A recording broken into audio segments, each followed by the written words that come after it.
Prime Minister makes his case in New York, but problems surface back home. This is Now You Know. I'm Rob Snow. The top news stories and conversations that matter to you. This is Now You Know with Rob Snow on News Radio. Well, Prime Minister Mark Carney holds court in New York at the United Nations General Assembly. One of his cabinet ministers is causing grief in Ottawa. Just before the Prime Minister left for New York, his office released a statement in which Mr. Carney said Canada now officially recognizes the state of Palestine.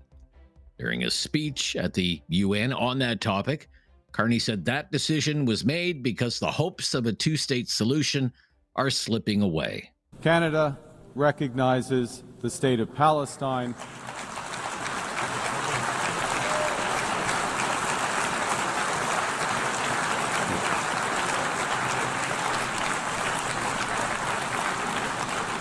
And we offer our full partnership in building the promise of a peaceful future for both the state of Palestine and the state of Israel.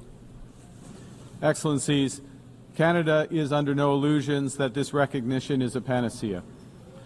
This recognition is, however, firmly aligned with the principles of self-determination and fundamental human rights in the UN Charter, and it is fundamentally consistent with the policy of the Canadian government for generations. We take this action as part of a coordinated effort led by France and Saudi Arabia, a coordinated effort to provide the possibility of peace and a two-state solution. On the sidelines of the UN, Prime Minister Carney also participated in an event hosted by the Council on Foreign Relations. During that event, the Prime Minister suggested the Canadian forces could be part of a multinational force that would sustain the peace in Palestine after Hamas was disarmed. The disarmament and elimination of Hamas as a force, certainly as a political force, military force first and political force, is one of the conditions for a sustained cessation of hostilities and peace. And when you say who is going to do that, there are many proposals, as I suspect you're aware, from a variety of Arab states, combination of Arab states and European states, to which Canada would be party if they were to come to pass. On another issue, Mr. Carney was also asked about what his government is doing, given the lack of a trade deal with the United States. The country does not want to wake up and look on, all due respect, on Truth Social or X to see what the latest change is in U.S. policy, but wants to get on with what we can control. And that's a big part of the government strategy. So getting rid of barriers east-west, as you put it, barriers across the provinces, that alone, if it's fully done, we've done the federal part, but if all our provinces reduce their barriers, the estimates are that is a bigger return to the Canadian economy than the worst-case trade outcome with the U.S. Well, the Prime Minister was working the room at the United Nations. One of his cabinet ministers was having to explain remarks caught on tape, seeming to question the need for a $742 million gun buyback program. Gary Anandasangari is the Minister of Public Safety and didn't know that a conversation he was having with a tenant of his was being recorded. That recording was leaked to a gun rights group and splashed all over the internet. In it, Anandasangari seems to admit the government is only doing this because of political pressure in Quebec. You know what Quebec, for example, is in a very different place than Ontario, right? When we're talking about Canada, it's a federal, it's not, I get Quebec is in a different place than other parts of Canada, right? And this is something that very much a big deal for many of the Quebec electorate that voted for us. In the same conversation, the tenant wonders what would happen to him if he refuses to comply with this gun buyback program and whether he would end up in jail. The public safety minister then said he would bail him out. know, but the fish will come to my house at some point because it was registered. They know who I am. They know where I live. They know where they are. Can walk into my safe. I'm going to refuse to hand them in. They're going to come in to rip open my safe, right? Take those farm rips, put me in handcuffs. Yeah, I doubt very much it's going to go that far. Because when you've given a mandate as the minister that these firearms are no longer allowed to be in these people's possession. And you have... Yeah, we'll come and bail you out. Later in the House of Commons, during a barrage from the opposition Conservatives, Ananda Sangri was back to towing the party line. Caught on tape, admitting that the gun grab is a waste of money. Caught on tape, admitting it would go over budget. Caught on tape, admitting it would be better just to lock up the gun criminals who are actually doing the crime. Why is it that Liberals only tell the truth when they don't think anyone is listening? The Honourable Minister of Public Safety. Mr. Speaker, let me reiterate, it's actually a good thing that this conversation was caught on tape. And in fact, it will counter every single claim that this leader of the opposition is making. Let me be very clear, Mr. Speaker. Canadians want responsible gun control. We are in a position as a government, we committed to it during the last campaign, Mr. Speaker. Canadians gave us a mandate on April the 28th to ensure that we move forward on this program, and we look forward to its implementation. There will be more news about this gun buyback program today with Ananda Sangri and the chief of the Cape Breton, Nova Scotia Regional Police Service, Robert Walsh, holding a news conference in Ottawa within the hour about the compensation being offered to the owners of these firearms.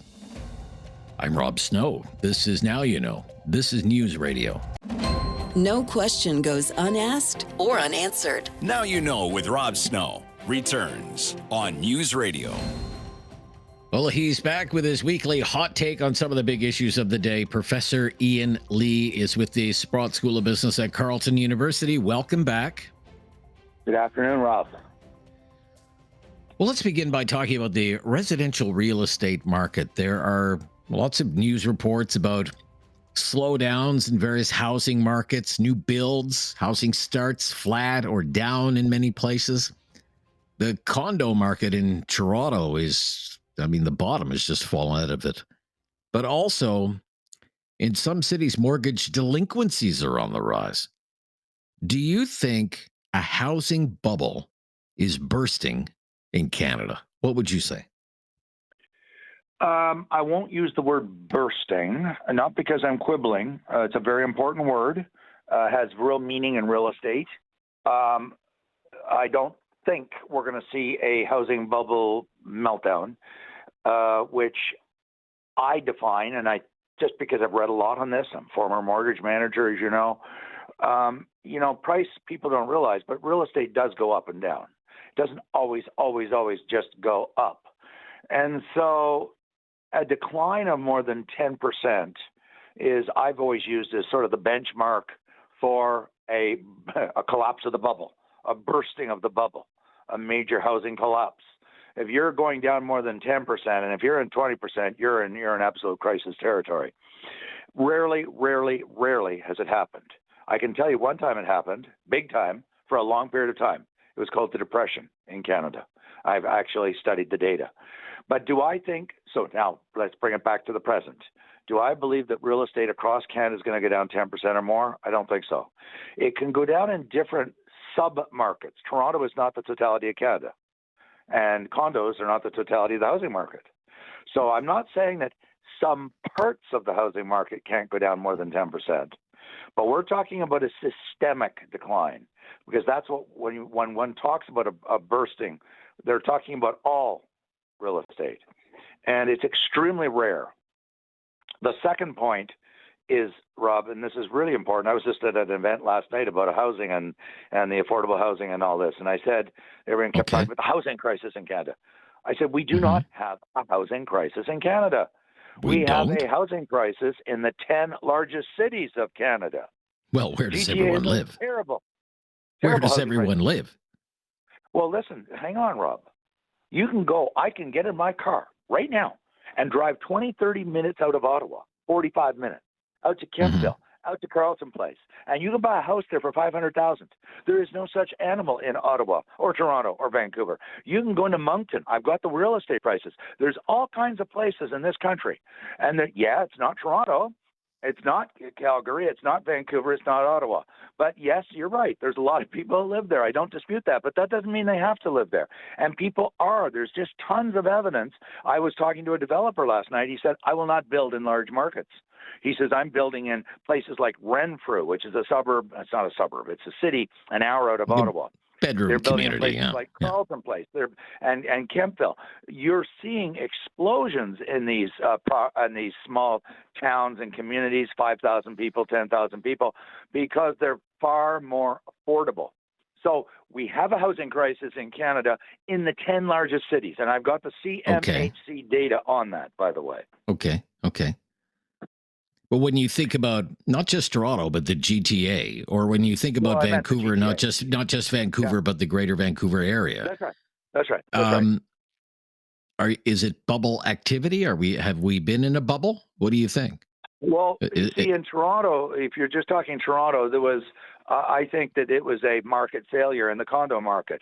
There was a lot of hot money that went in, and they started building these micro condos, 200-300 square feet. Well, I said at the time, it was a bad decision. It was a bad business decision to put money into that because the fundamentals don't make sense. I don't know anybody in real estate as any ordinary person in Canada who says, I aspire and dream about owning a shoebox called a condo in downtown Toronto that has 200 or 300 square feet. If you look at the markets are rational, real estate's rational, and public opinion polls have shown year after year, the vast majority of Canadians want to live in a single-family house in the burbs on their own piece of land. You're not going to get that in downtown Toronto or Ottawa or Vancouver. So yes, there's a mismatch between what the elites want us to do, the municipal elites, the mayors and the city councilors and the housing departments in the top 10 cities, where they want us all to move into high-rise buildings. And that is their, because they say it's less. Well, not just high-rise buildings, but, triplexes and fourplexes and sixplexes and things like that, right? You're absolutely right. Density, intensification, right. They want densification in the urban core. And what I've argued, if you look at the stats and look at this, and I mean look at the housing, the polls, the public opinion polls year after year after year, the vast majority of people do not want that. And you drive out through Eastern Ontario, as I frequently do, because that's where I grew up a long time ago, and you can go outside of Ottawa half an hour, 45 minutes, Vars and Russell. These are little towns and villages.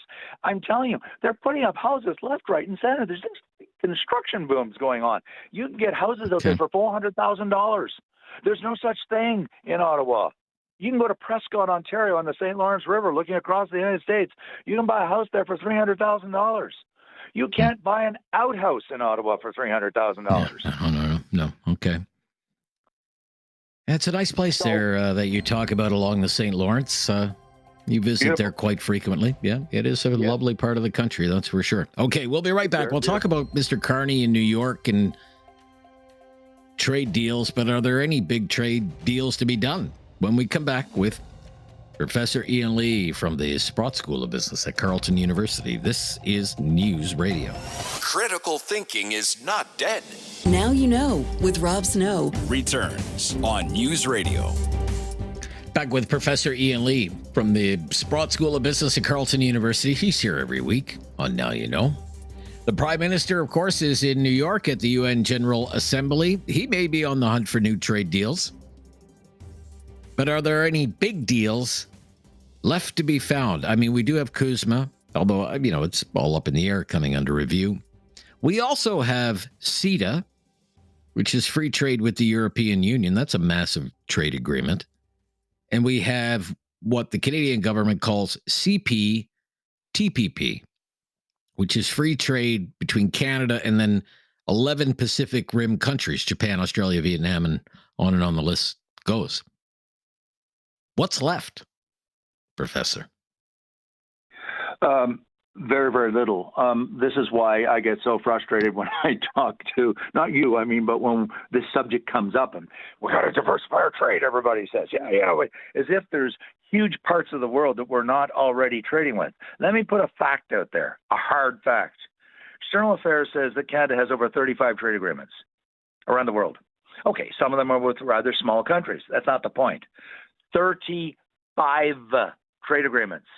One with Europe, one with Southeast Asia, another with South America called Mercator. We have, and of course Europe, and of course the United States.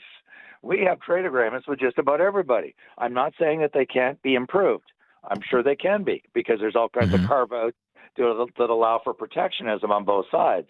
But my point is, this idea that there's large parts of the world that are not in a trade agreement with us is simply not accurate. We have trade agreements with just about everybody everywhere, all the major countries of the world. The only one we don't have, of course, is China, for all the reasons of all the problems that we've had. And I'm not saying we shouldn't do one with China. I think it's going to be very difficult. What about India? What about India? Well, India. we have a I'm not sure if it's a full-blown treaty. We certainly have a bilateral agreement with them, and but I'm not saying we shouldn't be pursuing more trade diversification. Of course, we should. Sure.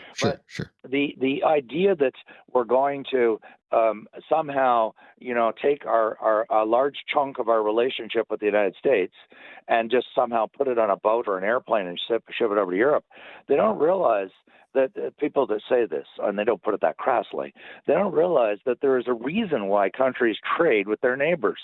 I've looked at Poland because I've taught in Poland for 35 years. Poland has a very, very, very long time trading with Germany, even though Germany invaded them a few times and did terrible things to them. Why? Because they're literally smack dab side by side. They share the Western Poland borders Eastern Germany. And you can go to countries around the world, and why does Brazil trade with Argentina? Because they're right next door. And countries trade with countries nearby because typically you know that country and that culture very well, much better than people halfway around the world. You often speak the same language, and you have a long history of interacting with them. And whether it's, South American countries trading with South American countries or European. I mean, Europe did the European Union with the other European countries. They didn't do it with Canada or somebody else. So there's a reason. And it's not just the fact that, we know each other well. There's they just assume away the logistics. The cost of shipping halfway around the world is not free. It's very expensive to ship stuff halfway around the world. Much cheaper to drive across the border in a truck. That's literally 90% of Canadians live within 150 kilometers of the U.S. border. It's much easier to trade with the U.S., and that's why we do trade with the U.S. So very quickly, Rob, before we run out of time, our biggest opportunity, our biggest hope that we should be pursuing like a laser beam is a reinvigorated, enhanced, souped-up CUSMA with the United States. In fact, they're talking now that we should do not just trade, but a super deal of trade and security and border. I completely agree. Okay. Right out of time. Good stuff. Thank you. Okay. Really interesting this week. We'll speak next week, Professor. Yeah, bye-bye. Ian Lee from the Sprott School at Carleton University, the Newsday panel, next. Now you know with Rob Snow continues on News Radio. With our Tuesday Newsday political panel, and joining us today, Melanie Paradis. Melanie is president of Texture Communications. How are you? Good to be here. Yeah, good to hear from you. Ashton Aresnault is back with us, partner at Crestview Strategy. How are you, Ashton? Welcome back. Great, Rob. Thanks for having me. Yeah. Well, very good. So let's talk about the Ottawa political story of the last, say, 24 hours, and it's about leaked audio. The public safety minister, Gary Anandasangri, can be heard admitting that the federal government's gun buyback program, is really not all it's cracked up to be. He admits on this tape that the government is only moving ahead with it because of political pressure in Quebec. He suggests to the man on the tape that if the man runs afoul with compliance of the gun buyback program, you bail him out of jail. If he's shortchanged on the gun buyback program, he would give him some money to make up the difference. All rather damning stuff. Later, during yesterday's question period, Anandasangri said his remarks were misguided and went back to towing the party line and defended the program. Melanie, what do you think about how all of this played out? This gun buyback program has been a disaster from the start. And what Ananda Sangari said on that tape was honestly was the most honest thing a Liberal minister has said about this program in years. I bet if the Liberal government could go back in time, they wouldn't have introduced this because it's such a mess. There are police forces that don't want to participate in it. There's no real mechanism to action it. And so the government has just kept adding to the list of banned guns while extending the timeline for taking action. And so what we're left with here is a proposal that was made for entirely political reasons, never really acted upon, and then has basically been ignored for years. And now the minister who's responsible is acknowledging that it isn't going to work and isn't logical, and that it will be enforced, or maybe it won't be, differently depending on the postal code that you're in. Like, it's truly a mess. And, the sad part is what I've just said is both the truth and what the minister said in this tape. Yeah. I think the smartest thing Carney can And do this is is not a cheap program. $742 million. $742 million. Mr. Ananda Sangari is having a news conference right now. We're not going to join the announcement. We want to hear the sort of questions that the press gallery has for the minister, because there's the announcement, but this is really the story. Does the minister really believe in the program? Because when you listen to that conversation that he was having with a tenant of his, it doesn't sound as though he really believes that this is a great program. Ashton, what do you think about how all of this played out? Well, it sounds like it might be a good thing to be a friend of Minister Ananda Sangari at the end of the day. But look, I think he's done a fine job at admitting what many of us have known for a long time, and I agree 100% with Melanie. And it's that this supposed buyback program is purely political in nature. The program is super complicated. The new banned list isn't well put together, and the government is sticking to its guns, no pun intended, that none of the firearms on the new banned list are used for sport shooting or hunting, which is a complete and total lie. And yeah, we know Quebec was all for the long gun registry back in the day as well, and I believe they still have their own active version of that, and they even went to the Supreme Court over it, so they're sticking to their principles on that item. And at the end of the day, let's just call this for what it is. It's political pandering, which unfortunately, I actually don't think it aligns with Carney's agenda at the end of the day. And so unfortunately for the government, the minister is a terrible salesman on the topic, and now he's been caught speaking out of both sides of his mouth. So why do you say it doesn't align with Carney's agenda of the day? Why do you say that, Ashton? What do you mean by that? Well, it's certainly not within his sort of top 5 priority bucket, right? I mean, he wants to build, baby, build. This is very incongruent with that, and instead is, well, it was originally designed as a political wedge, and now they're reaping what they sow. Okay. Mr. Ananda Sangari is not off to a great start as the public safety minister. He has to recuse himself on issues dealing, for example, with the Tamil Tigers, just as one example. But people have already been pointing to underperformers in Mr. Carney's cabinet, along with Mr. Ananda Sangari. A name that keeps coming up is the immigration minister, Lena Diab, from Halifax West. Melanie, do you see early signs of maybe cabinet ministers who might not be cabinet ministers much longer? What do you think? Yeah, certainly. And Prime Minister Carney's made it pretty clear that he isn't going to suffer fools. But one of the other signs that we have is, so Chrystia Freeland has now been appointed to a diplomatic post supporting Ukraine. We're hearing rumblings that there will be other MPs possibly in cabinet who are going to be reassigned to diplomatic posts to Europe. And this is going to necessitate a larger shuffle.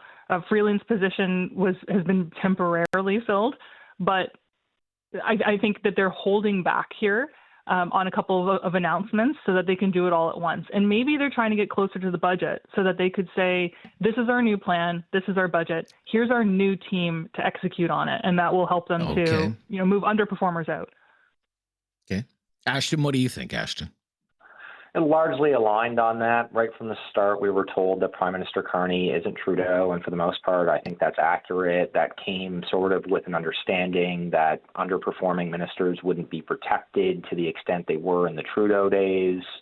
So I do believe Cabinet's going to look a little bit different heading into the winter session in particular. I think, for me at least, it's a bit difficult to wrap my head around how they'd make that work before the winter break in Parliament, but who knows? I could be surprised there. And look, we've heard a lot of rumors over the last several weeks. I mean, Guilbeault, who's apparently waiting to get his pension, which is awfully kind of him.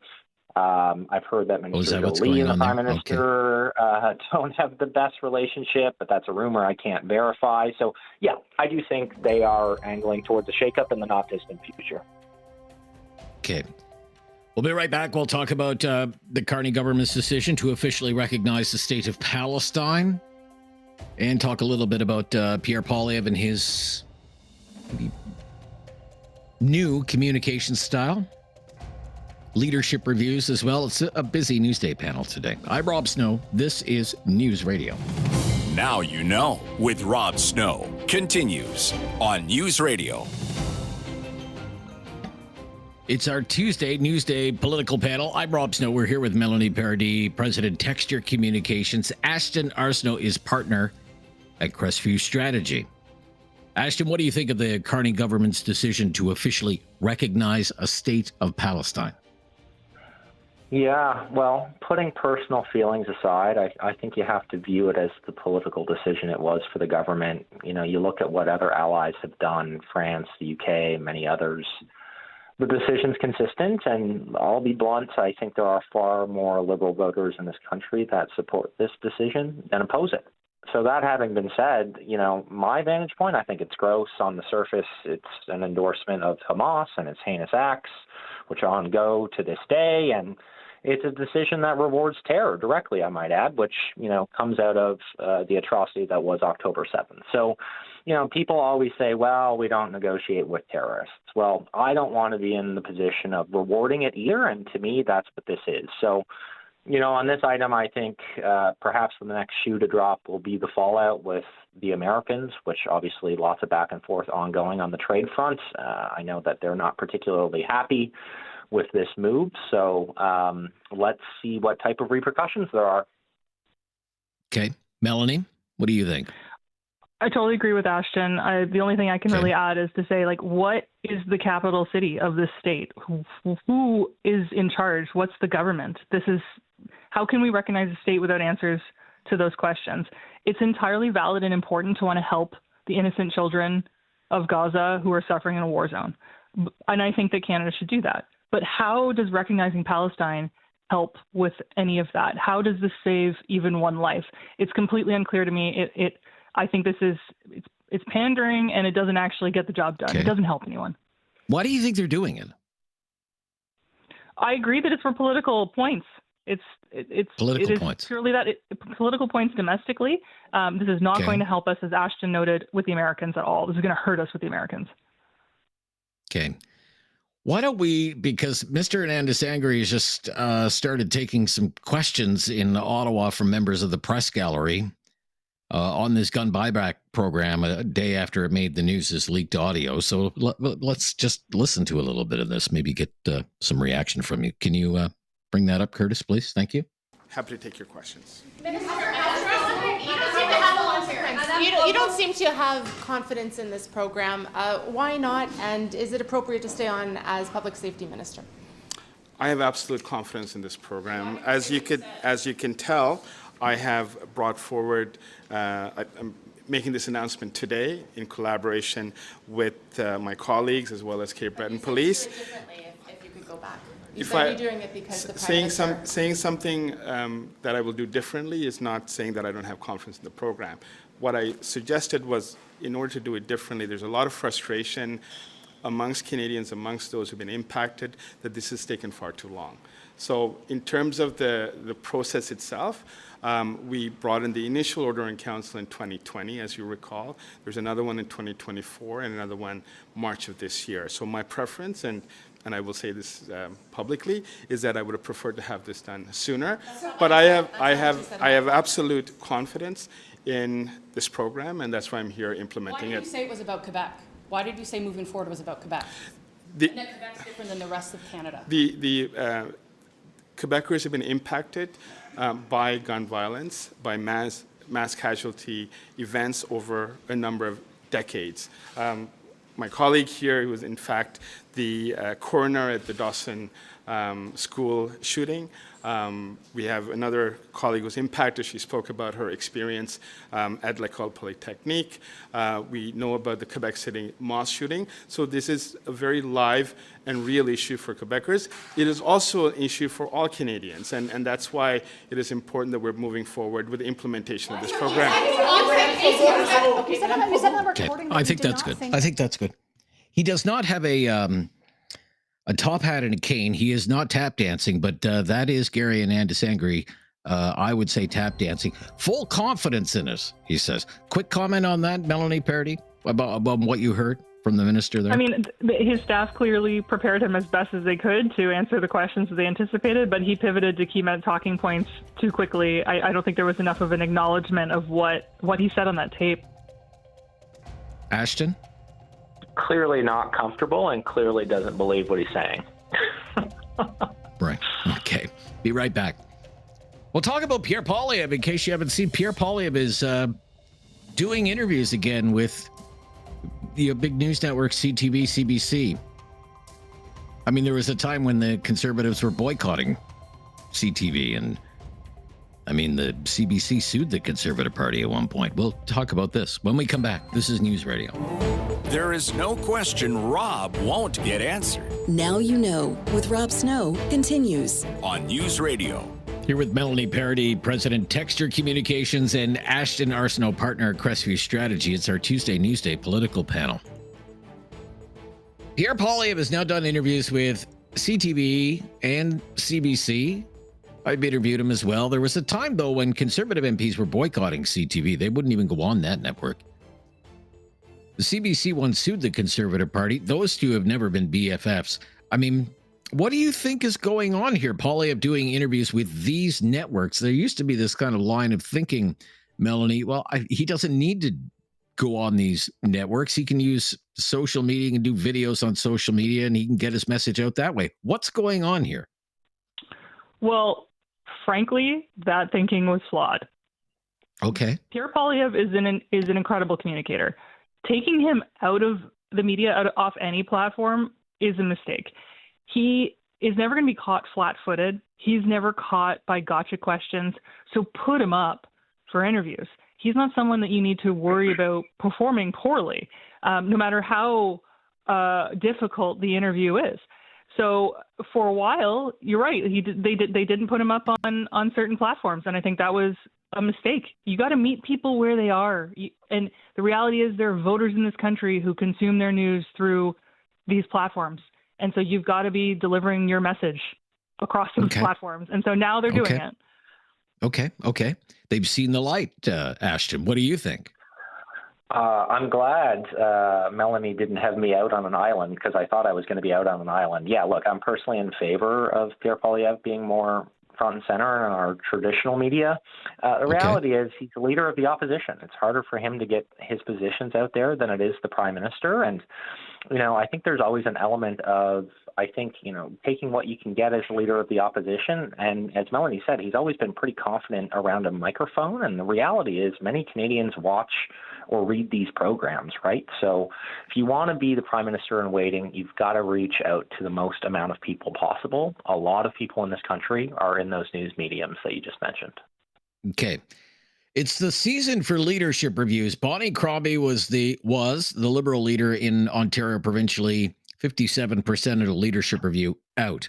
Merritt Stiles, NDP leader in Ontario, 67%, barely passed.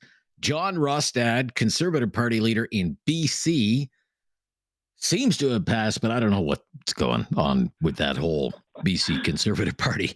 It's interesting to watch, but apparently safe for now. All to say, there's a January leadership vote set for Pierre Poilievre. What's a winning number look like for him? Give me a number, Melanie. So, I mean, he said that he doesn't have a magic number, but I'll say the Joe Clark test is 67%. That's the general accepted standard.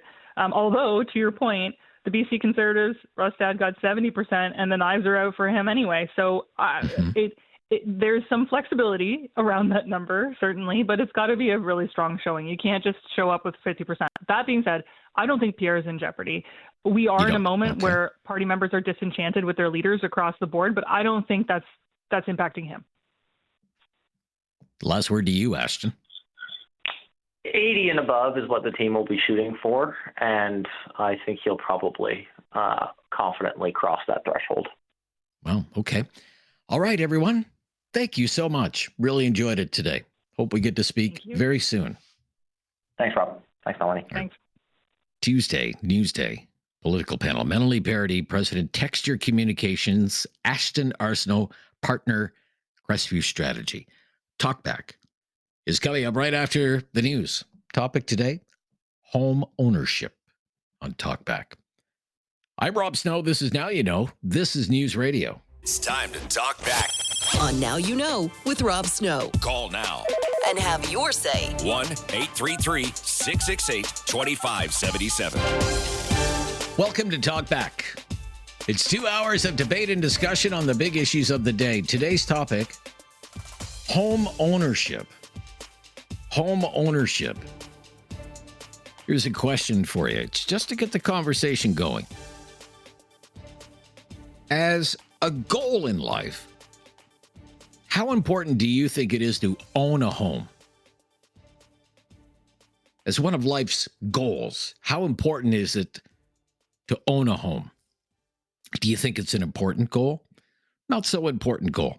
What would you say? 1-833-668-2577. 1-833-668-2577. Here's some other questions for you.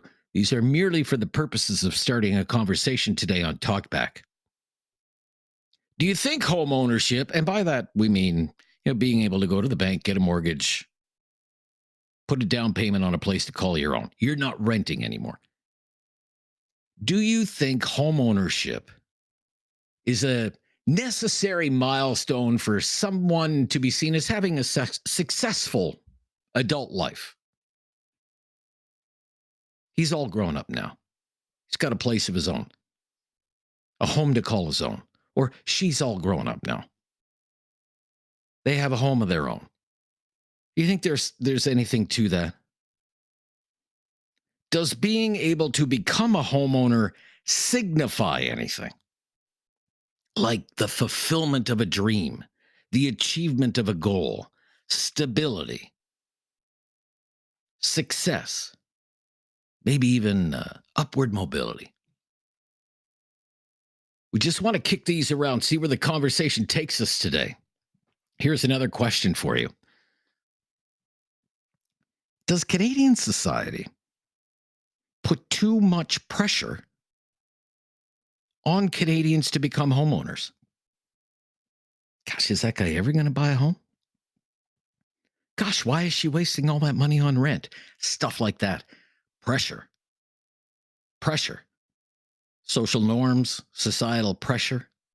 Does Canadian society put too much pressure on people to become homeowners? Here's another question. Maybe it'll prompt an answer from you. Is there any stigma at all? Say a social stigma to being a renter? Or is that outdated thinking because so many people have no choice? Can't afford $1 million home? Have to rent. But do you think there's a stigma to people who rent as opposed to people who own a home? Is there a stigma to it, being a renter? And do you think younger Canadians who are having such a hard time becoming homeowners, can they be just as happy, just as successful, just as stable as their parents and grandparents were if they never become homeowners? And instead they rent. Maybe some of them, they rent for their entire lives. Join the discussion today. What would you say? We want your opinions on the attitudes of becoming a homeowner, how we view it in this country. For example, where does it rank? If you had a list of life achievements, graduated from college or university, built a career, got married, had children, owned a home, would it make the list? Would it not make the list? Be at or near the top of the list? Home ownership, leave it off the list. Is there too much pressure to become a homeowner? Do you think society looks at people who rent in a different way than people who own their own home? And will younger Canadians be able to have a happy life, as happy a life as their parents and grandparents did, if they never become homeowners and they just rent forever? Really love to hear from you today. We're kind of talking about housing affordability, but it's just more of a focus on how we view the need, the desire, or the pressure to become a homeowner. Surely many of you have some sort of experience with this. We'd love to hear your opinion today on this. Phone lines are open right now. Number to call, 1-833-668-2577, 1-833-668-2577. If you have never called before, just mention that to us, and we'll make your call a priority. And let's talk about how we view home ownership in this country. Do you view home ownership as a necessary milestone for someone to be seen to having lived a successful life in Canada? Does society put too much pressure on people to become homeowners? Is there a stigma attached to being a renter? And what about those younger Canadians, say under the age of 35? Will they be able to have as happy a life as their parents and grandparents did if they never become homeowners? 1-833-668-2577, 1-833-668-2577. If you've never called before, we'll make your call a priority. I'm Rob Snow. It's Now You Know. Talkback on News Radio. Have something on your mind you want everyone to know? Call now. Hello. 1-833-668-2577. It's Talkback on Now You Know with Rob Snow. Want your opinions on becoming a homeowner. Do you think home ownership is a necessary milestone for somebody to be seen as having a successful life in Canada? Does Canadian society put too much pressure on people to become homeowners? Is there a stigma attached to being a renter? And given the high cost of homes now, do you think younger Canadians will be able to have as happy a life as their parents and grandparents did if they never become homeowners, if they are renters forever? I just want to get this out here. Just on this idea of pressure, that there's pressure from society for people to become homeowners. So last month, the Angus Reid Forum did a survey for an online real estate platform, and it asked people of younger generations, millennial, Gen Z, about the pressure to buy a home. And about half said they're facing all kinds of pressure from society to become homeowners. It was described as pervasive, every bit as comparable to getting married and having children. Like it's something you just have to do it. The survey asked, what is the leading source of pressure to own property? Number one, society. Feel pressured by social expectations to become homeowners. It also asked, have you faced pressure to get married, have children, or own property? And becoming a homeowner for younger generations, every bit as popular an answer as pressure to get married and pressure to have children. It would seem like it's there. People feel pressured to become homeowners. It's like something they feel they have to do, or they'll be left behind, or they won't fit into society. It's right up there with all of those other so-called life goals that people have: career, marriage, children. Homeowner. homeowner. Brendan in Nova Scotia up first on Talkback. Thank you for waiting. Brendan, what do you think, Brendan? Hey, Rob, how you doing? Very good, sir. Thank you for calling. Yeah, no worries. I called back a little bit ago. I think we had spoken about the same sort of subject. I think in today's day and age now, like I've told you before, I'm 29 years old with children, and I see homeownership as a stigma, especially here in Nova Scotia. But I also see it as a form of stability for my kids. So owning a home for me, in a sense, is more providing stability for my children, so I don't have to live in constant fear of my landlord charging me more every year for rent. Okay. Now, I definitely, when I was having my children, I felt pressure from my parents to have kids someday, but it didn't come close to the comparison of pressure that society puts on me for owning a home someday. Really? So, really? Yeah.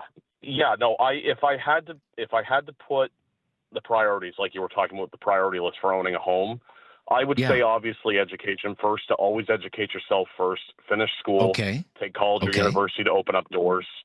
If you want children, have children.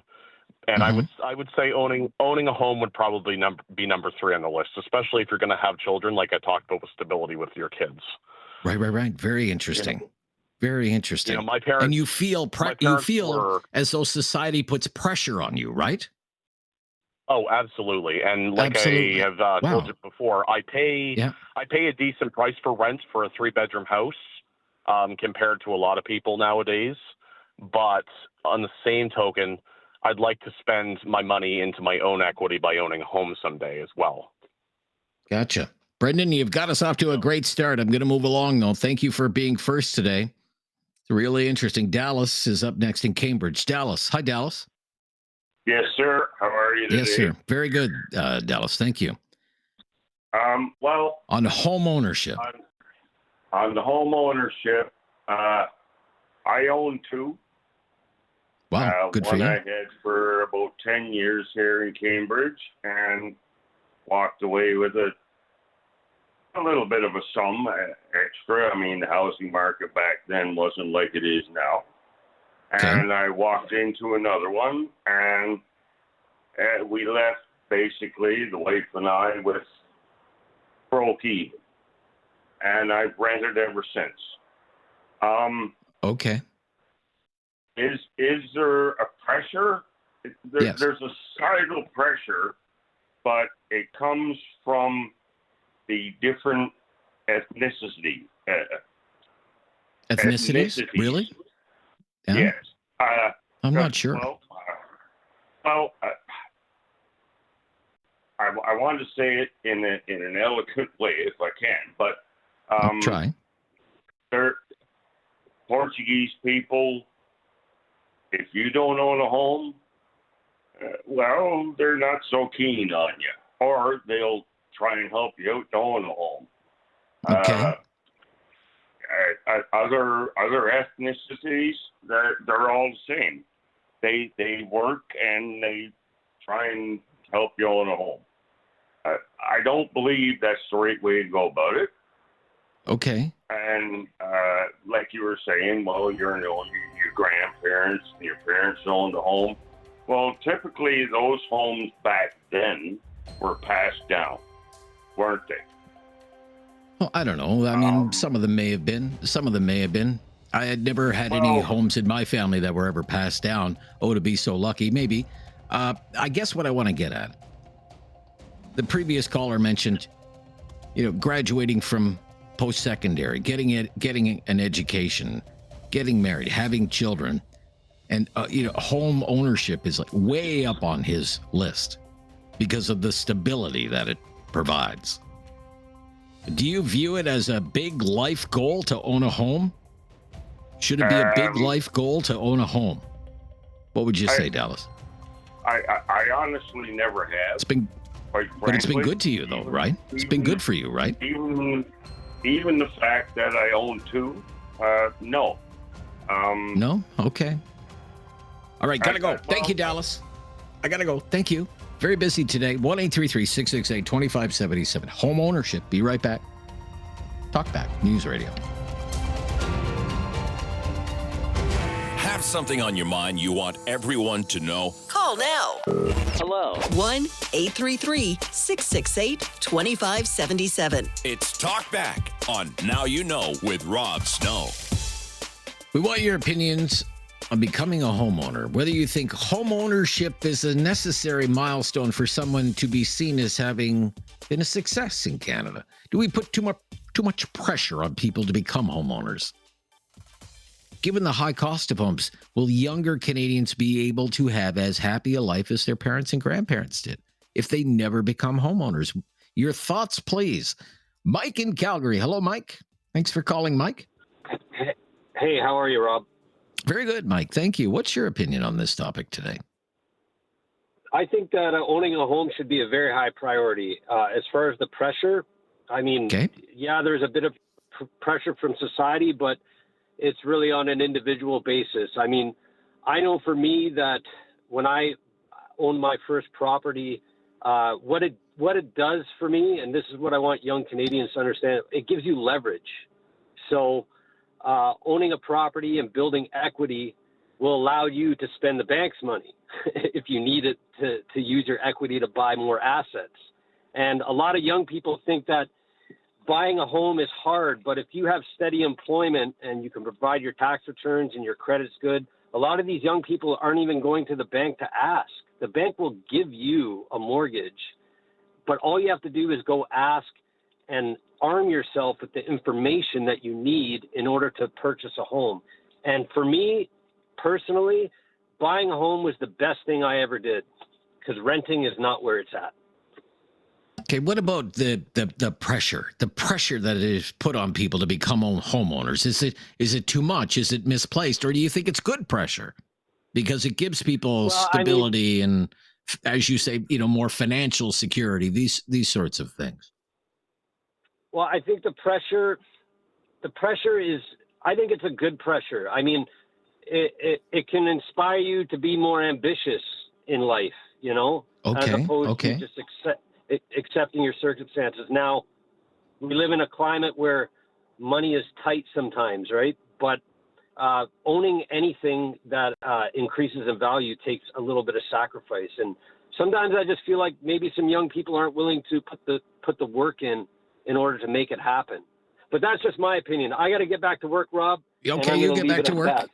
Very good, very good. We can get a quick comment from Chris. Hi, Chris. Up next, Chris. Hi there. I wanted to talk about the stigma of being a renter. Do you think there's a stigma, or is that okay? Sure. Absolutely. Sorry. And like the previous caller talked about leverage, right? I owned my own home, and because there was a lifelong tragedy of my husband, right? We lost everything, and so I've been renting for the last. Thank you.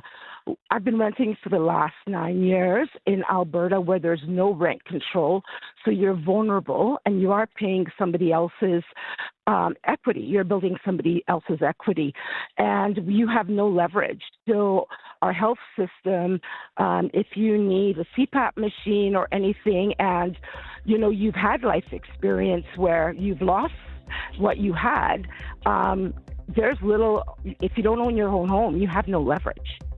Like you have nothing to pull out of, right? And it really worries me. Yeah. Okay. So you would say, when I say there's is there a stigma attached to being a renter? You would say absolutely, absolutely. People say you didn't work hard enough. Well, they know nothing about my 30 years of working hard. Gotcha. You know what I mean? Yeah, that's really interesting. I'm so glad you called today. Thank you. Bye-bye. Talkback on News Radio. Have something on your mind you want everyone to know? Call now. Hello. 1-833-668-2577. It's Talkback on Now You Know with Rob Snow. Want your opinions on becoming a homeowner and whether you view home ownership as a big milestone in someone's life in order to be seen as having a fulfilling life in Canada. Do you think society puts too much pressure on people becoming homeowners? Is there a stigma attached to being a renter? What about younger Canadians? Will they have a happy life if they're not homeowners? Lots of issues in play here today. Walter is in Cranbrook today. Hello, Walter. Thanks for calling, Hello, Walter. Mr. Snow. Hello, Yeah, Mr. Rob Snow. is fine. Enjoy your program. Thank you. Rob is fine, sir. My father's name is Mr. Snow. Oh, okay, Rob. Yes, pressure-wise for these young kids, I do feel that the younger generation has a lot of pressure on them. Not knowing whether they have stable employment, just life in general, I think, for the younger generation is a lot tougher. The younger generation they want to move to the big city because that's where the work is, and of course, you need a place now. If you want to own a home, where do you have to go? You have to go to the suburbs or out of the town site, correct? Mm-hmm. When one of the previous callers says, yeah, there's pressure, but it's a good pressure. It's a good pressure because, yes, they should move heaven and earth to try to become homeowners. Is that how you feel? I don't think there's pressure. You sure get a really good feeling, a good sensation, and a great feeling when you do become a homeowner and your mortgage is finally paid. I myself live in a smaller community, and sure, you found it tough, either the thought of renting or having a mortgage. And then I looked at it thinking that, well, you basically have a mortgage and you're renting your house from the bank until it's paid off, but you do have a sense of equity when it's all done, whereas if you're just renting, you have really nothing, due to the fact that if you do live in the suburbs, you have other obligations, like if you're a homeowner and you want to have a nice yard, you got to get your lawnmower and your upkeep maybe you on need your a car, yard and your property. right? Maybe you need a Yes, car, exactly. whatever, right? And Yes, and if you're working in the city, you've got all that. Or if you're working in the city and living in the suburbs, you have you have to transport into the city to get to work. So I'm kind of on the fence as pressure-wise. I don't think there's pressure on people. That's going to be up to the individual if they want to be in that situation, whether they want to have a home or just totally rent. But personally, it's a great feeling owning your own home and having some sense of stability. It's a great upbringing if you have children. And like I said earlier, I think if you do have a mortgage, you're just basically renting the house from the bank anyways. So.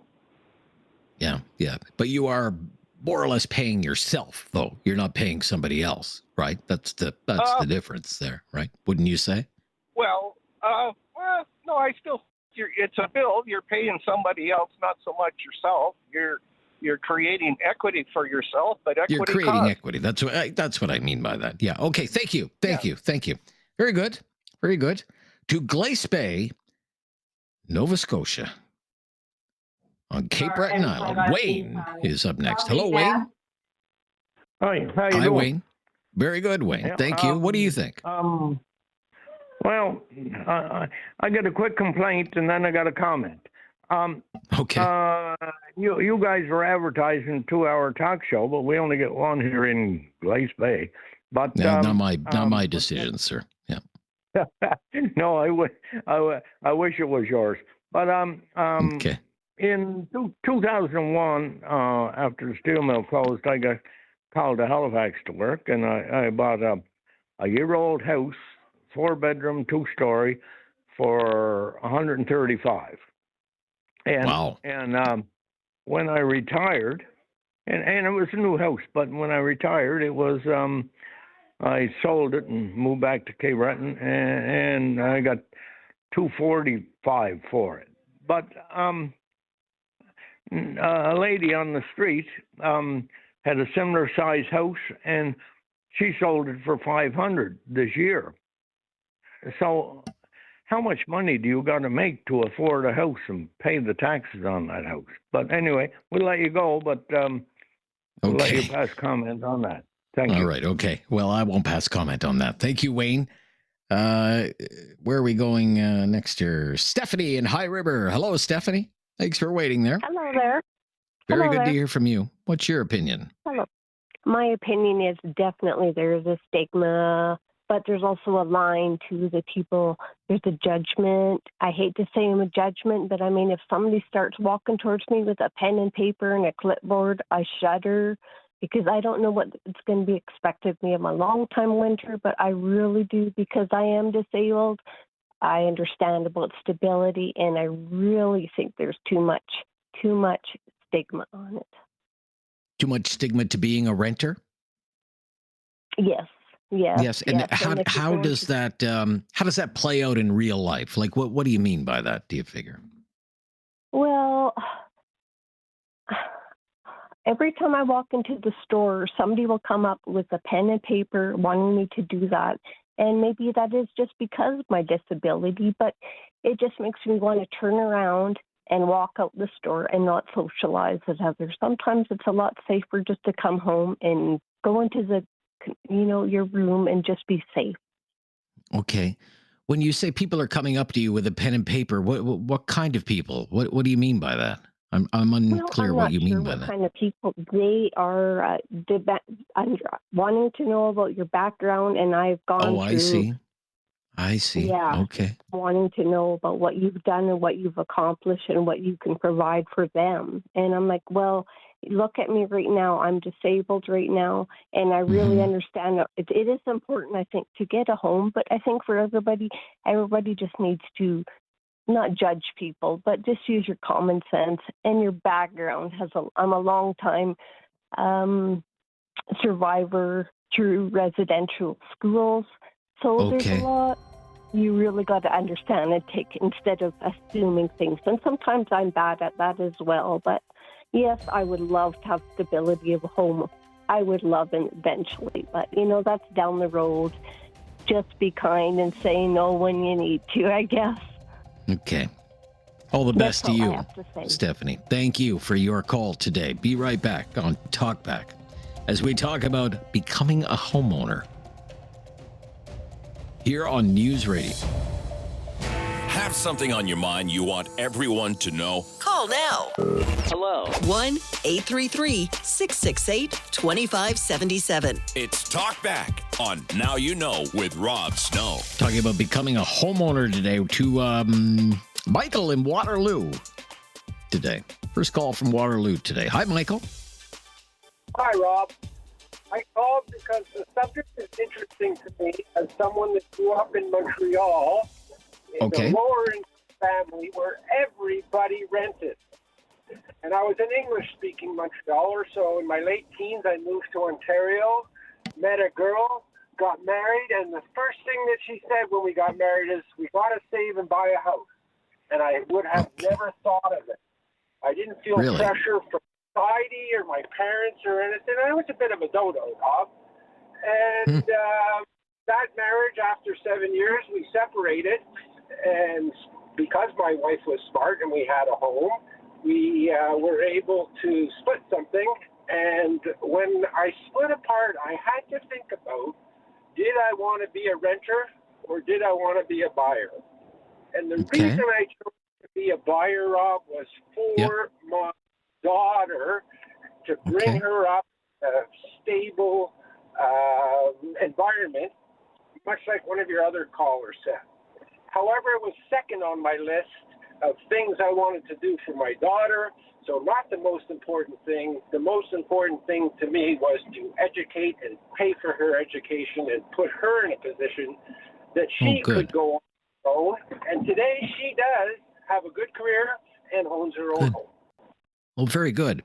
I'm just curious what was happening in this neighborhood in Montreal where nobody you knew owned a home. What was that all about? Was that just the culture of that area of Montreal or what? I think so. It was Montreal moving day was May 1st in those days. They've since changed it.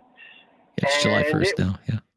The way things seemed to me, like I said, Rob, I was a bit of a dodo kid. I didn't really know what was going on. Right, okay. Well, yeah. Well, you and me are kind of dodo birds of a feather there, I think. But look, okay, thank you. Yeah, very interesting. Very interesting. You think that your ex kind of smartened you up. That's all well and good. Happy ending, I suppose. To Calgary. Let's go to Calgary. Robert is in Calgary. Hi, Robert. Hello. Hi, Robert. My perspective on this is that there shouldn't be pressure on people to own homes, but I realize there is. But every person that makes a decision, am I going to buy a house? Am I not going to buy a house? Should be making a lifestyle decision, not a financial decision. Okay, what do you mean by that? Explain that a little bit. All right, there's a few financial decisions that that are caused by problems with home ownership. One is that you have to save up the down payment. I mean, some guy said you just walk into your bank, they'll give you a mortgage. They won't unless you got a hefty down payment these days. That takes time, and that's fine. But down the road, the biggest single cost of owning a home, virtually nobody works into their calculation. And that is every penny in equity that you have in the home is essentially money that can't make you any money unless you get lucky and home prices go up. And we've just lived through a brief period where home prices went up substantially, but I also went through the 80s and 90s where they were stagnant for almost 20 years. And really nobody made money by owning a home for almost 20 years, and that could easily happen again. Now, The biggest single thing is that, all right, I own a house right now, which I bought as a lifestyle decision when I was 63. I'm going to throw a hypothetical number out there, $600,000 in this house in equity, most of which I paid in because I didn't have a mortgage very long. And that's $600,000 sitting there that's not earning me a penny. Right now in Calgary, prices are going down, so it's negative income. And I can get GICs right now that are 100% safe that will pay me 3.25%. If that $600,000 was in a GIC at 3%, that's $18,000 a year in income that I'm not getting because my money's in that house. Right. The house is currently going down. Okay, but let me ask you this, just because we're a little tight on time, Robert. Yeah. Do you think Canadian society, puts too much pressure on people to become homeowners? That you won't be considered to have made it or achieved anything if you don't own a home. What do you think about that? I think that pressure exists. I never succumbed to it. I never felt the need. But I was a business owner, and I made enough money to buy 2 houses in my business. When I came time to retire, I bought the house with one of the halves, and I have a retirement fund from the other half. Very good. Good for you. You've done well. Okay, but you think the pressure is there. You would agree the pressure is there. Okay, interesting. Thank you. Thank you, Robert. Always very analytical, Robert. We'll be right back with more of your calls in hour number 1 of Talkback. Talking about home ownership today. This is News Radio.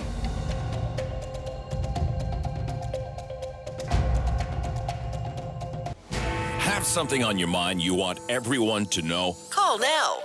Hello. 1-833-668-2577. It's Talkback on Now You Know with Rob Snow. We've been talking about attitudes around home ownership in Canada, whether there's too much pressure on people to become homeowners, if there's a stigma attached to being a renter, whether home ownership is seen as accomplishing a great goal in life.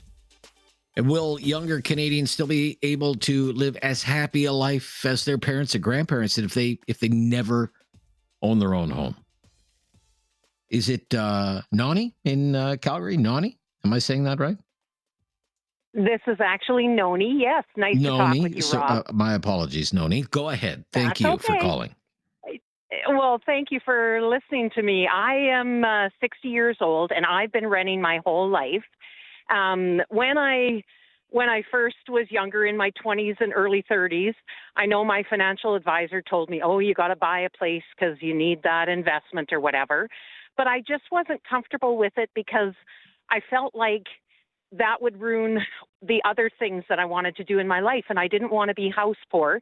The other thing is being on my own, I would have only been able to afford a condo likely, which would have then come with other things like condo expenses and cash calls for repairs and things like that. So I chose to rent, but I also didn't rent the fanciest places. I rented places without granite countertops and stainless steel appliances and things like that. And so, you know, I think there's something to be said, but any money that I had, I have invested properly. And now that I'm 60 years old, I'm already retired and enjoying life. And I have done a lot of traveling as well in my life.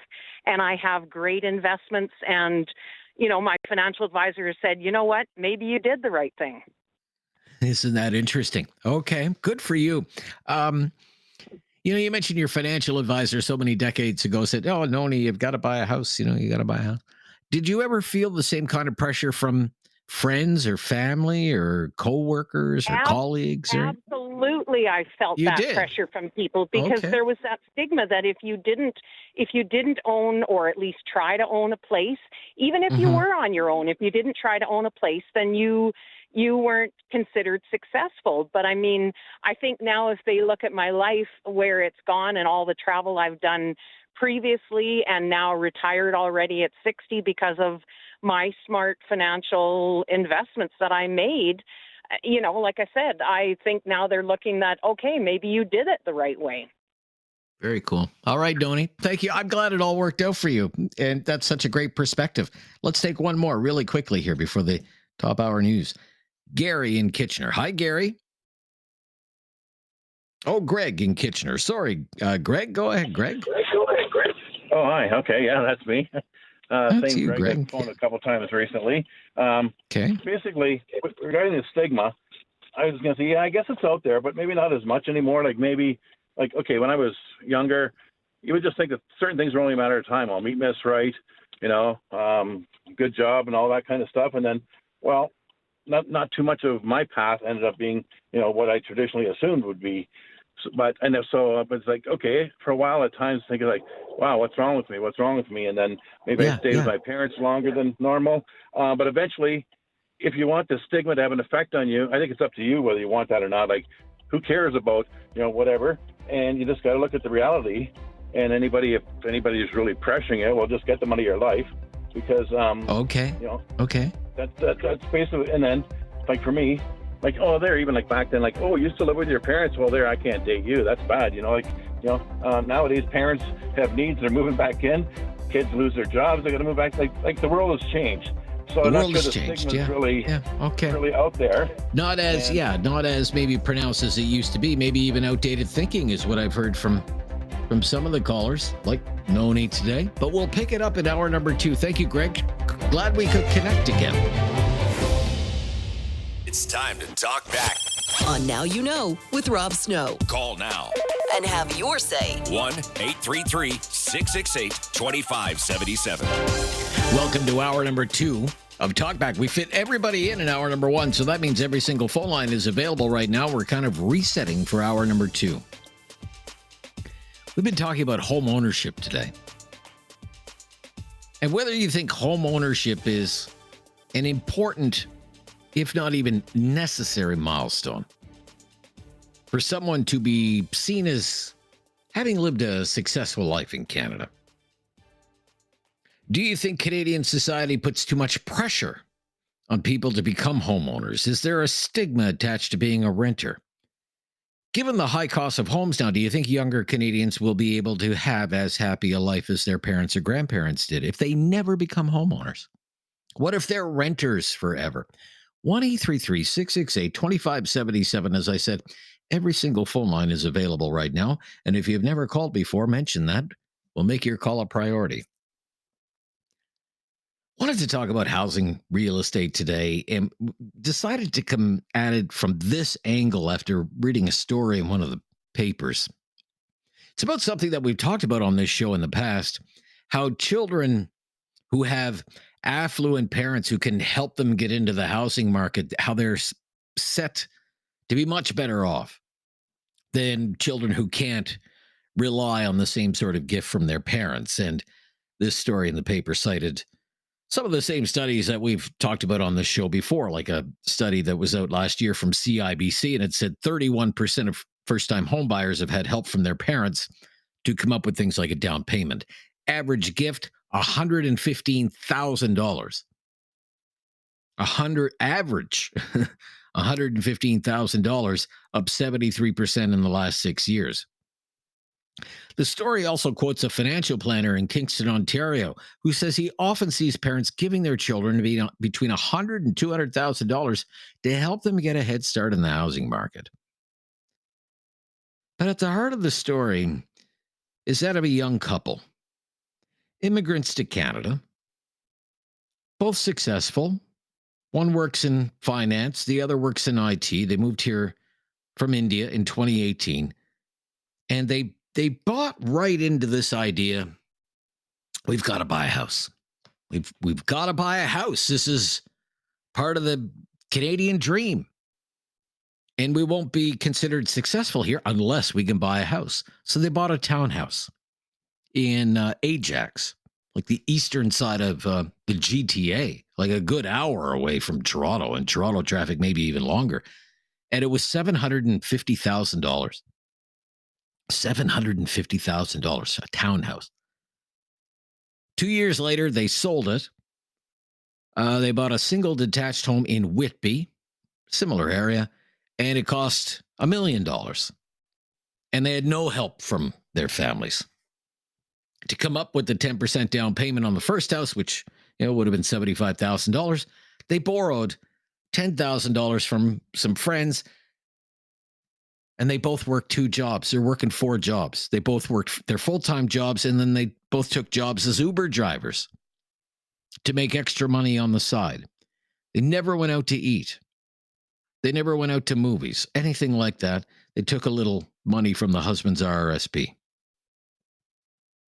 All to buy a house. All to buy a house. Working around the clock. No social life, going cap in hand to friends, raiding a retirement account, just to buy that first house. And the woman in the story is not really happy. They've got this $1 million house in Whitby, and she feels like their whole lives revolve around this house and trying to keep up with the payments on the house and having to pay all the bills on $1 million house. And reading that story this morning, I just thought, wow. Wow. Like, what does that say about how Canadian society views the need to be able to say, I'm a homeowner. I don't rent. I have a place of my own, because surely this couple is not alone. I mean, it's dedicating basically everything they have in order to have a house. Like, what drives that? Is it because in this country we view home ownership as one of life's great milestones? Right up there with all the other milestones in life that people celebrate, whatever that happens to be. Maybe it's graduating from college or university. Maybe it's landing that great career job, or getting married, or having children and moving into that first house and everything that is supposed to mean. We're homeowners. We're homeowners. Is there something to that? Is there something to that? That to be considered any kind of success, you just have to be a homeowner. The social norms of society demand it in this country. What do you think? 1-833-668-2577. Bob is in Calgary. Hi, Bob. Hello, how you doing? Very good, Bob.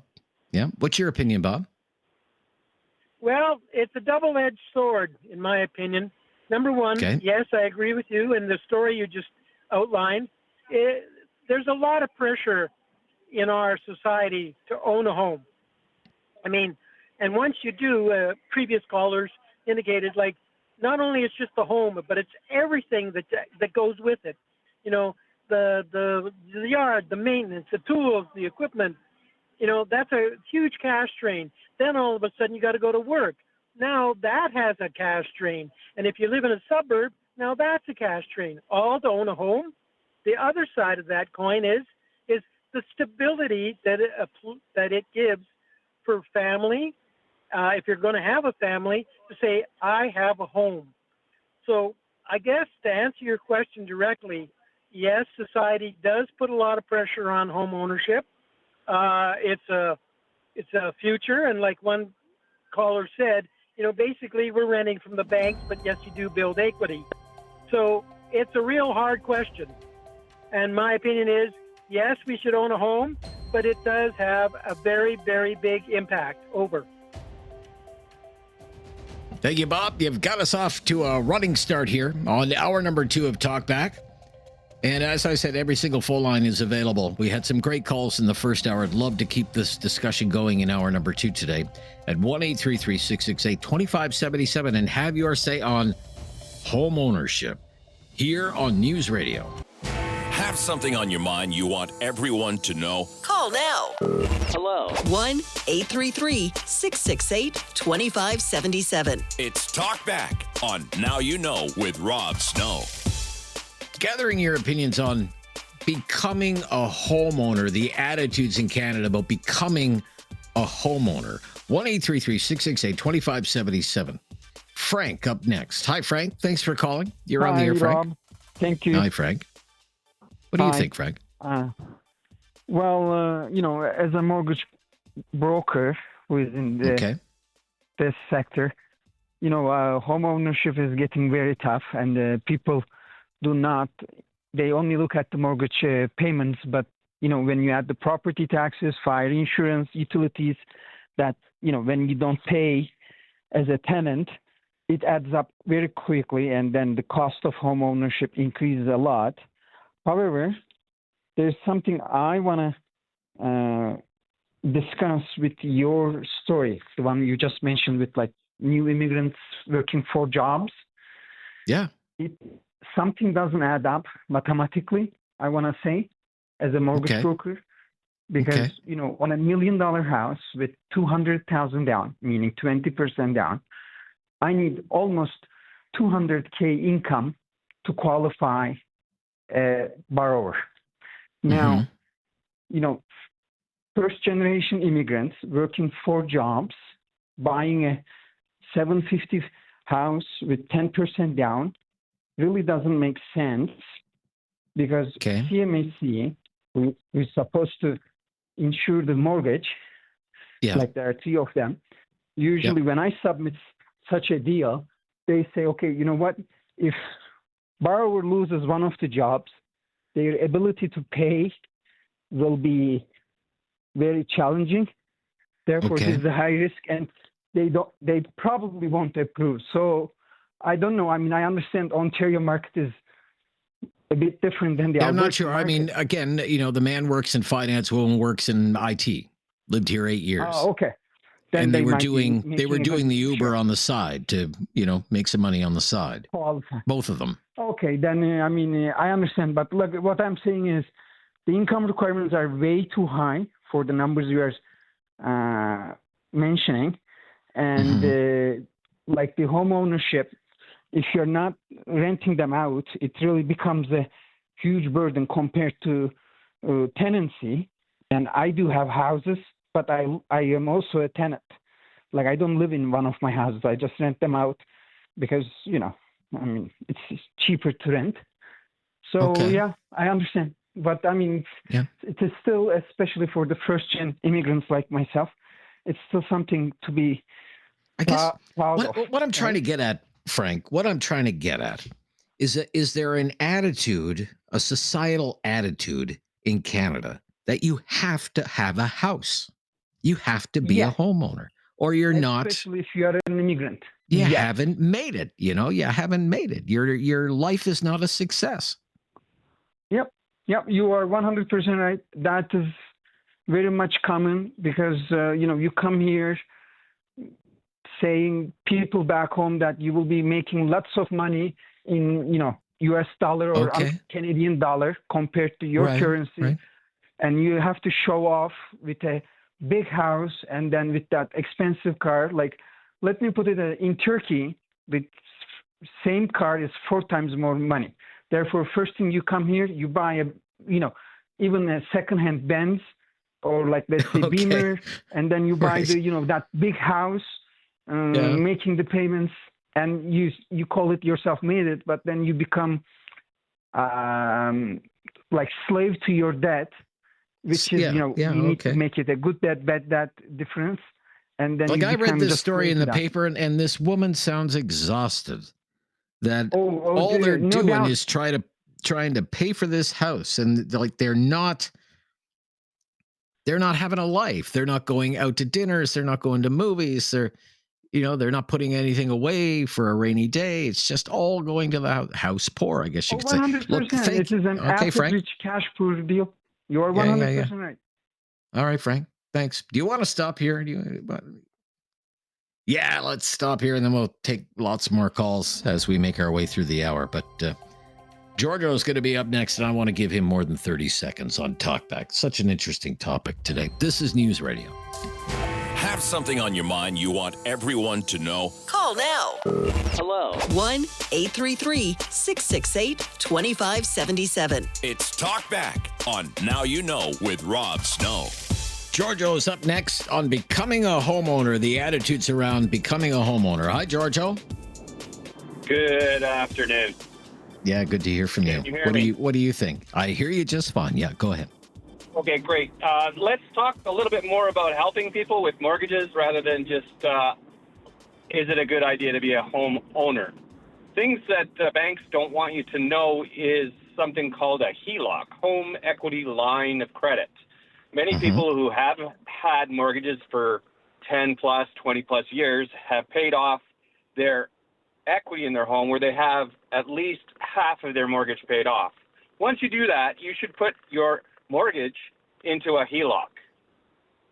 The reason you should do that is because now you only have to pay the interest. Whatever else you pay is extra and it goes straight to principal.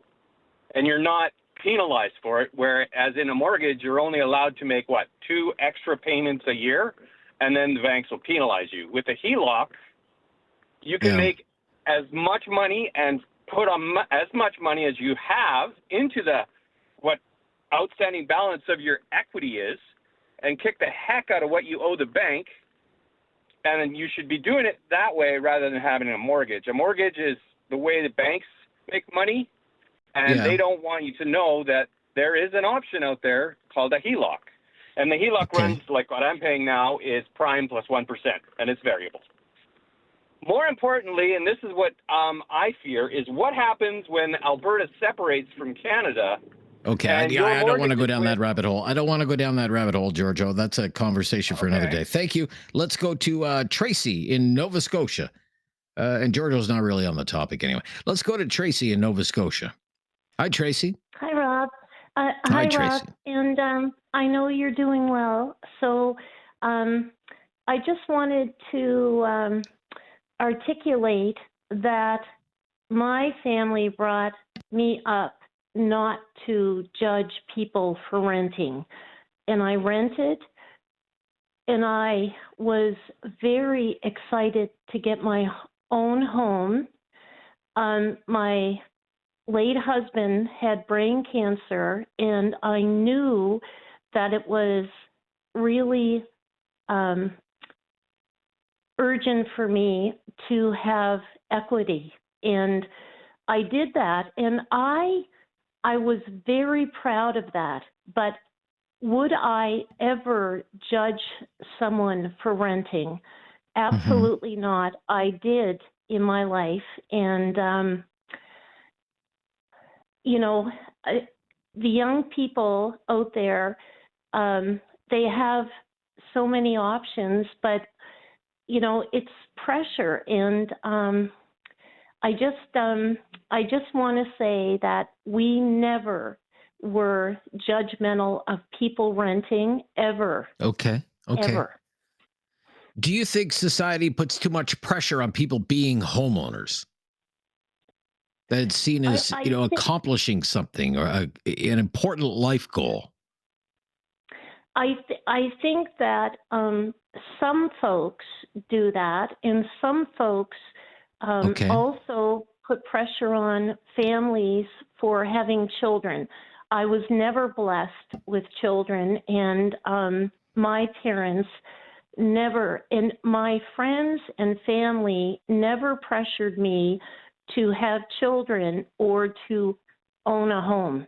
And I think the big thing is that people need to speak from their heart and be respectful of people when they're, down and out and not able to have children. Don't pressure them. Don't ever pressure people, because people are pressured and they'll do things that they shouldn't do. And I grew up in a family that I adore. That's all I can say. That's good. That's good. That's good. No, it's great advice. Thank you so much, Tracy. I'm glad we could fit you in today. Lots of time to fit you into on Talkback on News Radio. The news is next. Have something on your mind you want everyone to know? Call now. Hello. 1-833-668-2577. It's Talkback on Now You Know with Rob Snow. Yeah, right back to it in the home stretch. A lot of calls to get to today on becoming a homeowner. Curtis, thanks for waiting, Curtis. You're up next. Curtis. I'm just calling from Calgary. I'm actually an agent in Calgary on the real estate side, and I really do think that there's somewhat of a demographic shift or transition to rentals, especially for the younger generation. They in terms of fixed costs versus property tax, mortgage interest, property repairs, some utilities, potential capital gains assessments, CMHC. It's nonstop to own a home. It's very expensive, and it's not for everybody. I mean, the big dream of ownership is not on everyone's mind as it maybe had been in the past. And banks are no longer making it easy for anyone.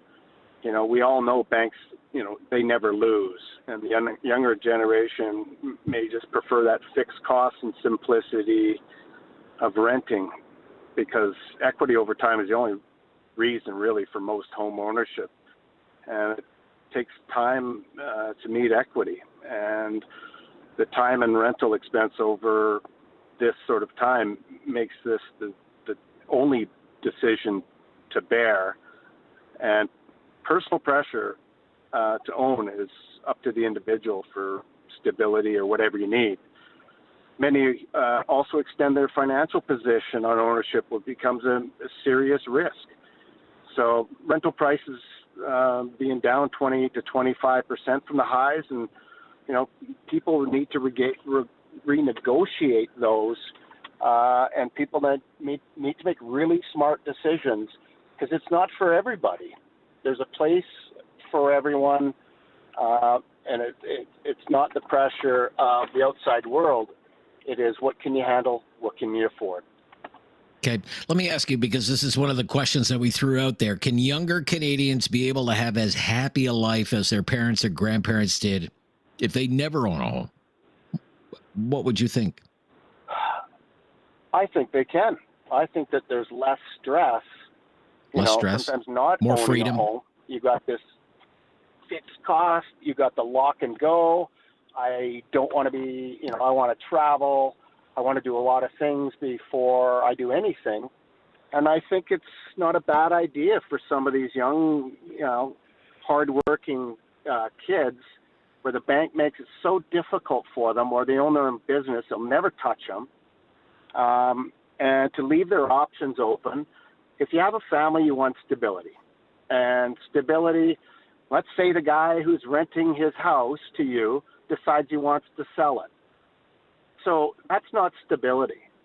That is living year to year in hopes that somebody doesn't kick you out of your rental. So you got to just be careful and plan for the future. and decide what's best for you at that time. That's all. Very good. Thank you, Curtis. I would say wise advice. Roger up next. Roger on Talkback. Yeah. Roger. Hi, Roger. Hi. What do you think? Can you hear me? Yep, just fine. Loud and clear. Okay, cool. My wife is 69. She's still working. We have a mortgage. Mm-hmm. We're finally going to be clear. We're finally going to be clear of this mortgage next year. So she's going to be 70. You know, and it is a lifetime. It literally is a lifetime. To pay for a mortgage, it is a commitment. But don't kid yourself. I mean, you got to live somewhere. If you're not owning a home and you're not paying a mortgage down, well, you're renting and you're paying somebody else's mortgage. So the costs are still there. A home ownership, you've got your property tax and everything else associated, repairs, but as a renter, you're still covering all of those costs. So the owner of the home is not, magically covering a bunch of these things. He's passing it on to the renter. So you're still better off owning a home. The issue is owning a home that you can afford.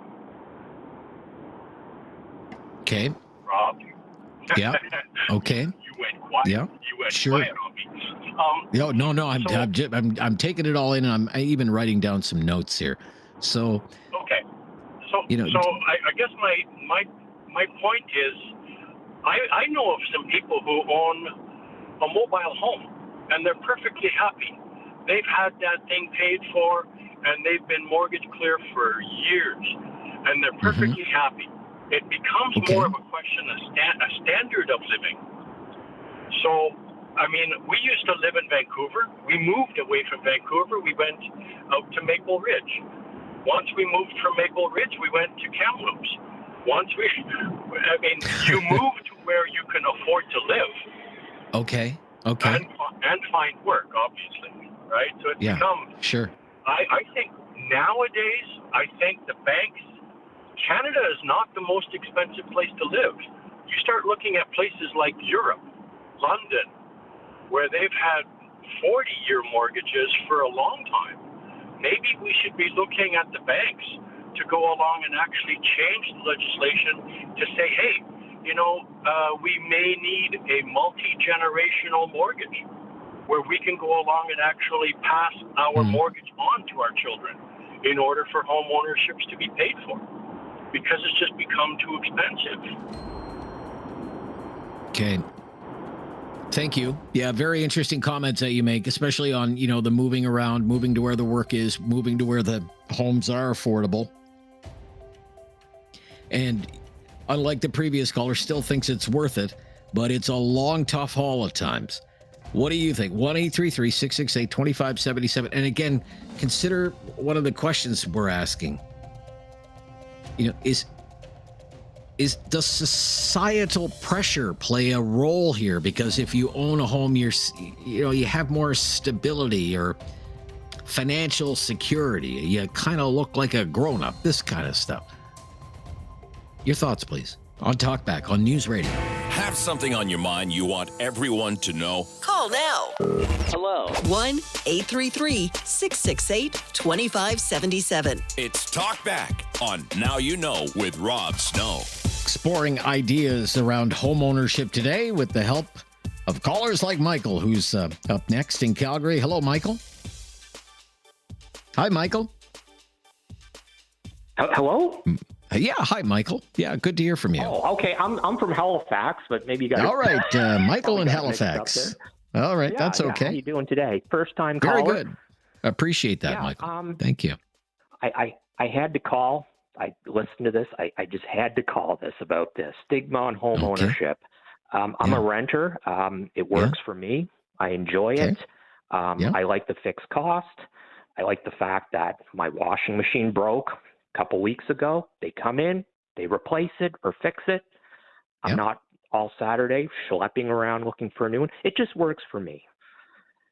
Fair enough. The convenience.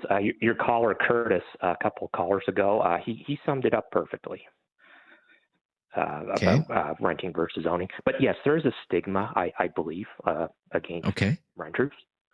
And how does that manifest? How does that manifest? How does that play out? Well, it plays out, I think, my bank, my personal experience dealing with my bank, there were comments. My money's not tied up in a mortgage. My money's not tied up in like a $700,000 mortgage. My money is in the bank. It's cash. It's convertible. Well, I'm a cheap ass now. Okay. Right. I must be a miser. I must, and miser. There were comments made. Yeah. Because my money's in the bank. If my money was tied up like in a $700,000 house, though, no one would say anything. You're one of the cool kids. You're You've savings made it. for nerds. Yeah. Right. Okay. Yes. Okay. Yeah. So that was my experience. Really? You must. Okay. Yeah. You must have saved every dollar you've ever made. That kind of comment, or, you must buy all your food in bulk. What an odd thing to say. What an odd thing to say. Yeah. Okay. Have you ever felt pressure to buy a house? Yes. No, I actually owned pressure a house from many years ago. society, pressure from parents, pressure from friends, pressure from where? I think society in Canada, there's a lot of pressure to own a house. I don't think you're taken seriously if you're applying. You're not taken seriously. You're walking. No, I think you're just, like a transient if you rent, and that's just the general impression I get when you're dealing, with the banks, with financial institutions, with people you talk to. I mean, home ownership is, it's just pushed on this country. It's like you have to have that, if you want to be treated like an adult. Yeah. Like I'm 55 and I just like the fact my neighbors are friendly. The super here. They'll even feed my cats for me if I go away. Oh, nice. Yeah, it sounds like you've got it pretty good there. It's from a major REIT, Canada-wide. So it's not like somebody's going to come in and tear down the building or evict me. I can stay here as long as I want, as long as the building's standing. And it just works for me. I like it. Very good. I'm glad you called. Thank you so much, Michael in Halifax. To Sarah in... Well, let's check. Are you really in Calgary, Sarah? Hi, Sarah. Sarah's not even there. Okay, all right. How about Jen then? Let's take Jen's call. Jen? Hello? Hi, Hello? Jen. Yeah. Hi, Jen. I've got you. What's your opinion? Is this Jen in Calgary? Yep. Okay. Sure is. I was listening to your callers, and people say they're pressured into buying homes. I think once you have your home, you're under more pressure. Because if something goes wrong, like if the furnace goes, that's one of your biggest expenses. You're under pressure. Yeah. And if you're not ready for those pressures, the other pressures won't really matter. What I find, like I own my home. I've owned it for quite a while, but I'm trying to move now because I want to move into a house. One of the biggest traps, I'd say, was moving into condominiums because of the extra pay. People think, well, there's this condominium fee. But if you put that towards your mortgage, I think you're better off than putting it in, giving it to somebody else to take care of your yard, which they won't really do. Okay. That's interesting. You think the real pressure comes after you've got the house, though? Yes. You've never, right. Okay. All right. Yeah. Okay. Yeah. Study it. Study where you're going. Yeah. Okay. All right, Jen. Thank you. Yeah. Let's stop here and then we'll take a final few calls, get some closing thoughts from our callers on this one today. It's been a dynamite conversation today. It's Talkback on News Radio. Have something on your mind you want everyone to know? Call now. Hello. 1-833-668-2577. It's Talkback on Now You Know with Rob Snow. To Brooks, Alberta on the topic of attitudes around homeownership. Shane up next. Hi, Shane. Hi, Rob. Hi, Shane. What's your opinion? Hey, you can hear me. Well, isn't it funny how the banks all make hundreds of millions of dollars every year in compound interest? If I was to give someone advice that was starting out nowadays, I would tell them to avoid a mortgage like the plague, because we live in the age of hyperinflation, and this idea of home ownership isn't home ownership. You're signing up for a lifetime worth of debt. And somebody that buys a house and then looks down their nose at everybody else and says, well, you should buy a house, they really have no idea about money. You know, you can be pretty ignorant on a lot of different levels, but if you understand the almighty dollar, that trumps a lot of shortcomings in other areas of your life. And when you see these people that take an old school bus and restore it, and they're a happy couple and they're attractive and they are traveling around and they're working, well, guess what? On payday, they got some money. But if you want to live your life in a box and you want to work at the same place for 25 or 30 years because you've drank the Kool-Aid as far as what society deems a success, then you might as well walk down to the bank and sign your life away and work at that same job and make your payments for 25 or 30 or 35 years. And you can feel like you're doing what society says you should to be normal. Well, you feel like you're accomplishing something. Do you not, is there not a sense of personal fulfillment there? I think there's a sense of personal fulfillment after you get the keys and you move in. But over 25 or 30 years of the system taking all your money and being house poor, and I'm not saying everybody that gets a mortgage is in that boat, but what I'm saying is the compound interest that you pay when you take a mortgage, it's almost criminal. It's a front-loaded loan, and I'd have to look into my kids' curriculum, but I have a feeling that they are not taught. I wasn't about compound interest. The way I learned is when I first bought my first house. And that's how I learned what compound interest is. That's how I learned what a front-loaded loan is. And like I say, the banks, if you walk into the bank and say, hey, I found a really good deal on this little property here. I don't make a lot of money, but I have a way to pay for it. I have a down payment and stuff. They are way less interested in talking to you about that than somebody that's got a better paying job that's willing to way overbuy and sign up for as long as they can possibly sign up for and max out their allowance when it comes to what they can or can't afford. All right. Gotcha. Okay. Mark up next in Calgary. Mark, your thoughts, please. How are you, Rob? Very good, Mark. A little tight on time, maybe 90 seconds. I just wanted to say, I think owning a house, in my opinion, it's actually very important. And I say that because I've been on both sides of that, rental and owning. I'm on my third house now. I'm 45 years old. And I don't think if I would have bought in when we did at a young age of 21, I don't think I'd be where I am today. I think it's important. Yes, it does come with big, huge commitments and responsibilities, but it also gives you that future, I can just get up and go when I want. Whereas if you're renting, you have basically, you're on the landlord's schedule. So if he needs to sell the house, you got to get out. You don't get, a crazy amount of notice, but it makes things hectic in that sense. So now what we're working towards is it's the kids, this young generation. I feel like they're going to have a really hard time owning a home unless they somehow get into a very, very good paying job where they make, over $100,000 a year, the both of them. That would be ideal, as in the couple, mom and dad, whatever. So our thoughts are we're actually, the house we're in now, we're going to probably tear it down and build a fourplex and build that fourplex for my kids, right? Interesting. Okay. All right. You'll have your own little compound there by the sounds of things, Mark. All right. Very good. Thank you. Hey, thank you to everyone who called today. Love the discussion. Love the varying opinions. Great stuff. Back tomorrow, brand new topic, more of your calls, and always the latest breaking news coming up next on News Radio.